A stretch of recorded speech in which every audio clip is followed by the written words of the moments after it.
اعوذ باللہ من الشیطان الرجیم بسم اللہ الرحمن الرحیم السلام علیکم ورحمۃ اللہ وبرکاتہ۔ ایک بار درود پاک پڑھیے۔ اللہم صلی علی سیدنا شفیعنا نبینا حبیبنا مولانا محمد بارک وسلم صلاۃ و سلام علیک سیدی یا رسول اللہ صلی اللہ تعالی علیہ وسلم۔ کل سماعت کیے سورہ البلد۔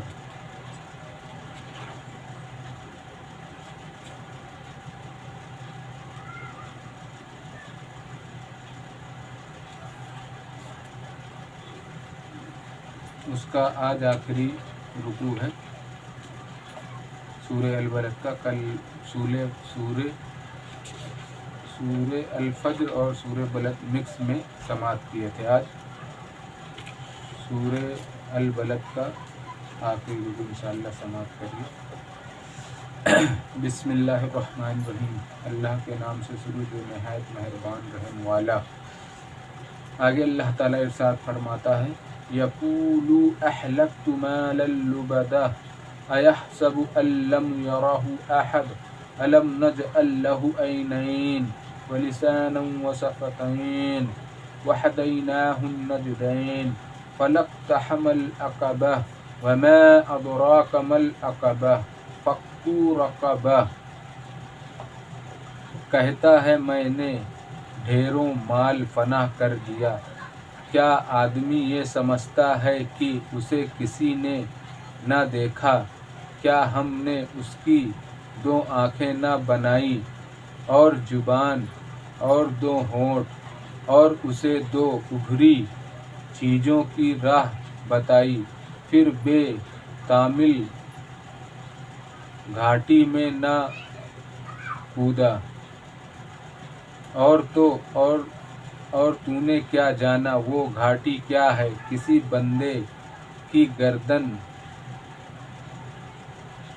چڑھانا۔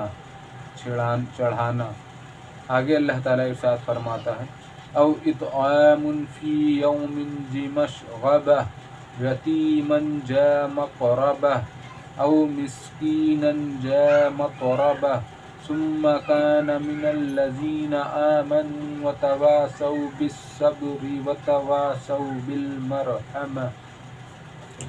یا بھوک کے دن کھانا دینا رشتہ دار یتیم کو یا خاک نشین مسکین کو، پھر ہوا ان سے جو ایمان لائے اور انہوں نے آپس میں صبر کی وصیتیں کی اور آپس میں مہربانی کی وصیتیں کی۔ آگے اللہ تعالیٰ ارشاد فرماتا ہے اولئک اصحاب المیمنہ والذین کفروا بآیاتنا ھم اصحاب المشأمہ علیہم نار مؤصدہ۔ یہ داہنی طرف والے ہیں اور جنہوں نے ہماری آیتوں سے کفر کیا وہ بائیں طرف والے، ان پر آگ ہے کہ اس میں ڈال کر اوپر سے بند کر دی گئی۔ شان نزول، یہ آیت ابو الاسد اسید بن کلدہ کے حق میں نازل ہوئی۔ وہ نہایت قوی اور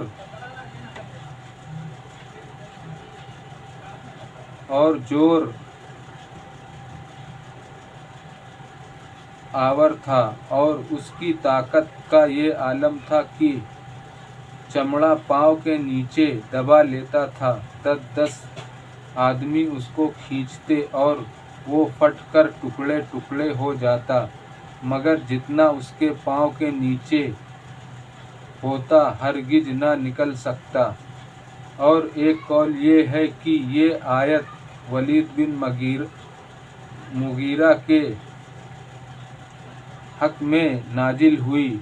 معنی یہ ہے کہ یہ کافر اپنی قوت پر مغرور مسلمانوں کو کمزور سمجھتا ہے، کس گمان میں ہے؟ اللہ قادر برحق کی قدرت کو نہیں جانتا۔ اس کے بعد اس کا مقولہ نازل فرمایا۔ سید عالم صلی اللہ تعالیٰ علیہ وسلم کی عداوت میں لوگوں کو رشوتیں دے دے کر تاکہ حضور صلی اللہ تعالیٰ علیہ وسلم کو آزار پہنچائیں، یعنی کیا اس کا یہ گمان ہے کہ اسے اللہ تعالیٰ نے نہیں دیکھا اور اللہ تعالیٰ اس سے نہیں سوال کرے گا کہ اس نے یہ مال کہاں سے حاصل کیا، کس کام میں خرچ کیا۔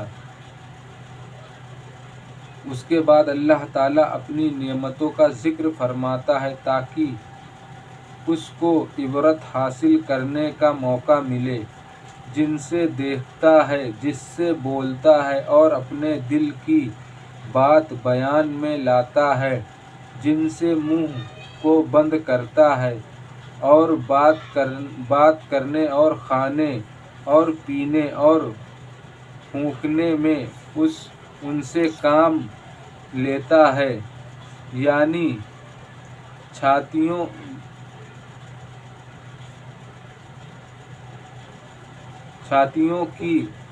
کے پیدا ہونے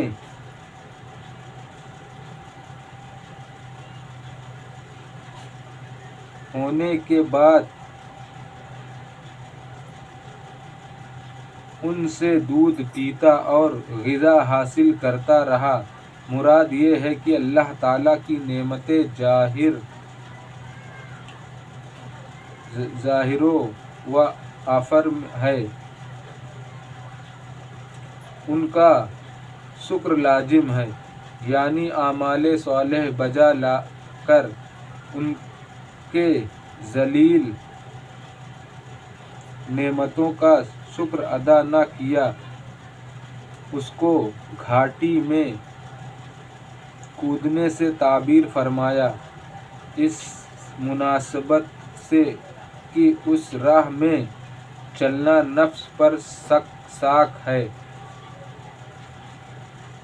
اور اس میں کودنا کیا، یعنی اس سے ان کی ظاہری معنی مراد نہیں بلکہ اس کی تفسیر وہ ہے جو اگلی آیتوں میں ارشاد ہوتی ہے۔ غلامی سے خواہ اس طرح ہو کہ کسی غلام کو آزاد کر دے، یا اس طرح کے مکاتب کو اتنا مال دے جس سے وہ آزادی حاصل کر سکے، یا کسی غلام کو آزاد کرانے میں مدد کرے، یا کسی اسیر یا مدیون کے رہا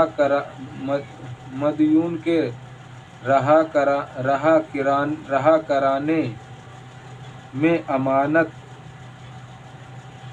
کرے، اور یہ معنی بھی ہو سکتے ہیں کہ اعمال صالحہ اختیار کر کے اپنی گردن عذاب آخرت سے چھڑائے۔ روح البیان یعنی قحط و گرانی کے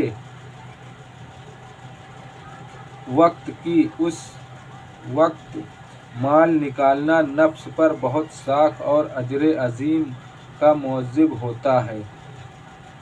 جو نہایت تنگ دست اور درماندہ، نہ اس کے پاس اوڑھنے کو ہو نہ بچھانے کو ہو۔ حدیث شریف میں ہے، یتیموں اور مسکینوں کی مدد کرنے والا، جہاد میں سعی کرنے والے اور بے تکان شب بیداری کرنے والے اور مدام روزہ رکھنے والے کی مثل ہے۔ جو مسکینوں اور یتیموں کی مدد کرتا ہے تو وہ جہاد کرنے والے، سعی کرنے والے، پوری رات تکان شب بیداری کرنے والے اور مدام روزے رکھنے والے کے مثل ہوتا ہے، جو ان کی مدد کرے۔ اتنا بڑا مرتبہ اللہ تعالیٰ نے یتیموں اور غریبوں کو مدد کرنے والے کو بنایا ہے، جو ان کی مدد کرتا ہے، جس کے ماں باپ نہیں رہ جاتے یا جس کا باپ ختم ہو گیا، بچہ ہے، اب ماں پال رہی تو اس کی مدد کرنا، مسکین غریب کی. یعنی یہ تمام عمل جب مقبول ہو کے عمل کرنے والا ایماندار ہوا، اور جب ہی اس کو کہا جائے گا کہ گھاٹی میں کود، اور اگر ایماندار نہیں تو کچھ نہیں، سب عمل بیکار. اگر ایماندار انسان کے پاس ایمان نہیں ہو، ایماندار نہیں ہے، تو پھر کوئی عمل اس کے کام نہیں آئے گا، سب بیکار. معصیتوں سے باز رہنے اور طاعتوں کے بجا لانے اور ان مشقتوں کے